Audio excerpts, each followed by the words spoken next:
things just took a major turn for the Bengals. Although coming out healthy, there are a few players turning up on the injury report going into Week 2 against the Jacksonville Jaguars. We'll break down who could be at risk and what it could mean for the Bengals come game day and what kind of impact it will be for the team. Welcome to the jungle. This is Isaac Coffman with Bengals Digest. Happy to see all you Bengals fans. It is an exciting time. We're moving into Week 2. First home game of the season. We want to hear from you guys. Drop your comments below. What are some predictions on how you're feeling, your confidence level, all that good stuff? We'd love to hear from you. Well, when it comes to the Bengals, they've been pretty healthy so far. It's only been 1 week. It's still early, but it's great to come out of a game not having a number of injuries. That's something that plagued them last year. It has in years past, like any football team. It's going to happen. Every team is going to suffer some kind of injury. It just is the ebbs and flows of how the sport is. So something to keep an eye on when it comes to this Bengals team. Right now, there's an injury report showing that Amarius Mims is right now battling an ankle issue. So he, I guess, came out a little bit more shaken up. It maybe was something minor, but as they looked into it, looks like it's something that he might be working at week to week. As of right now, he is listed as questionable. So that's something to keep an eye on when it comes to Amarius Mims. This is a offensive line that honestly, it had its struggles on Sunday. It didn't look fantastic the whole game. There were times and glimmers of it was actually holding up pretty well. Now, give credit where it's due with the Cleveland Browns. They have, if not the best, one of the best defensive lines, defense as a whole. I'll be shocked if they're not in the top 3 at the end of the season, pending any injuries, those types of things. So the fact that they were able to hold up for the most part and not, again, break, there was just some bending. There was some times where it looked like Burrow was definitely under pressure. It's interesting to note that Burrow only got sacked 3 times. And that was all on one drive, unfortunately. But in that way, you can kind of look at it as it was just a dead drive to begin with those 3 sacks. It wasn't at more crucial times, such as at the beginning of the game when they did score. But something to keep an eye on with Mims, because he is coming along. He, is one of those, he's a first-round pick. I wouldn't say he's this elite tackle yet. He's still got that progress, but he's got a lot of potential. He's got a lot of things he can progress towards. He shows those flashes where I think that's where they drafted him. You kind of see that, but he's still a work in progress, I would say. So I hope that he grows, and this injury is only going to set him back some more. So that's a little bit concerning to see that kind of an injury happen this early, especially. But I hope that he's able to battle through it. Right now, again, he is questionable.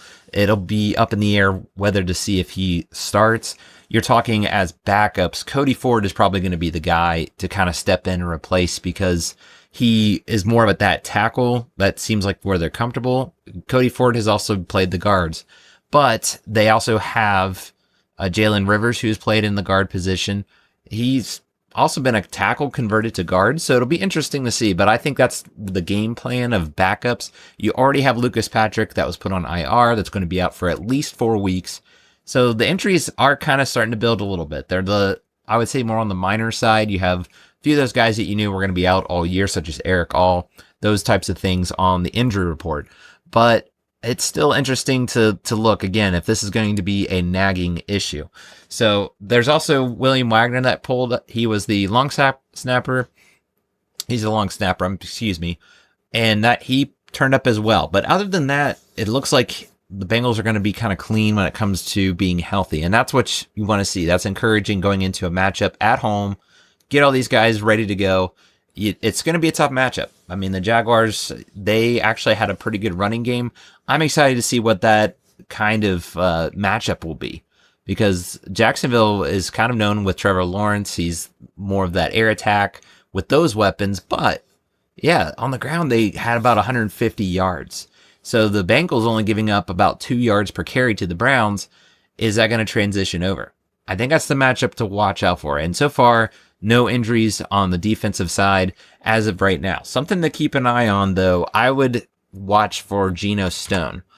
He had some vision issues on the Browns. If you were watching the game, he came out for a time. He was in the blue tent. And it was just kind of interesting that he came back in. I was a little worried, okay, what kind of injury going into the blue tent? That always is concerning. And this is something that he had to say about it. They interviewed Geno Stone about that injury.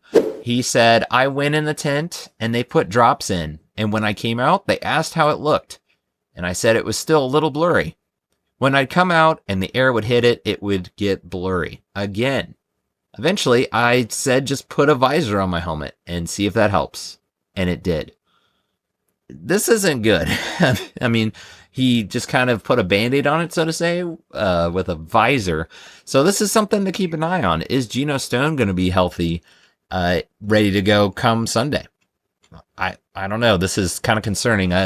Say what you will about Geno Stone. They're going to need him. He is a veteran in that presence. Some are saying Tyson Anderson is one that could step into that role. I really like Tyson Anderson too. But regardless, you're talking, this is a safety that has a lot of potential as well. He just hasn't been able to flourish coming over from the Ravens. I don't think he's really shown that potential that the Bengals were hoping for.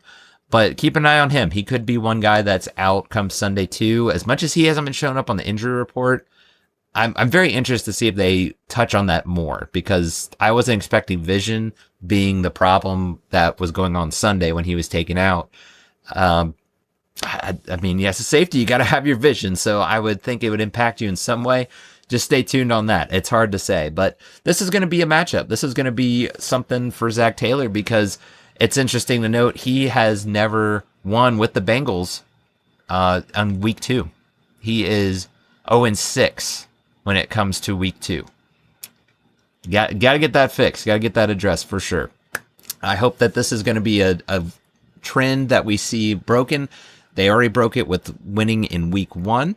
So far, going on the right track. Going back to, again, the last time they did that was 2021, and that was when they went to the Super Bowl. So as long as these guys can stay healthy, hopefully that's the only ones we're going to see really showing up on the injury report as of now. But anything can change between now and then. Again, Geno Stone is one that I would definitely keep an eye on. Mims, too, battling that ankle injury. I feel pretty good in Cody Ford, but I think you really want Mims out there getting his reps, because I do believe the potential is going to be with him, that young player being able to progress. Either way, stay tuned. Make sure that the Bengals come out healthy on the other side, because it's going to be a tough one. I think another one, again, it's at home. That's the advantage they have. But I think the Jaguars might surprise some people this year, especially if they have a ground attack to go with Trevor Lawrence. I think they could make a lot more noise than a lot of people were kind of giving them attention for. But we'll wait and see what happens then. But we want to hear from you guys. What do you think? Do you think having Mims out is going to be a factor with that offensive line? Any other players that you're maybe keeping an eye on that might be a factor coming this game against the Jaguars? We want to hear from you guys. Also, your confidence level. How do you feel about this game? Any predictions on the score? I'm going to still wait and see what kind of injury report we have coming out, but I'll be sure to share that with you in the next video. And if you haven't already, make sure you are subscribed so you'll see when all of our new content, all the new videos drop. So that's going to do it for now, guys. As we say, Hoo day.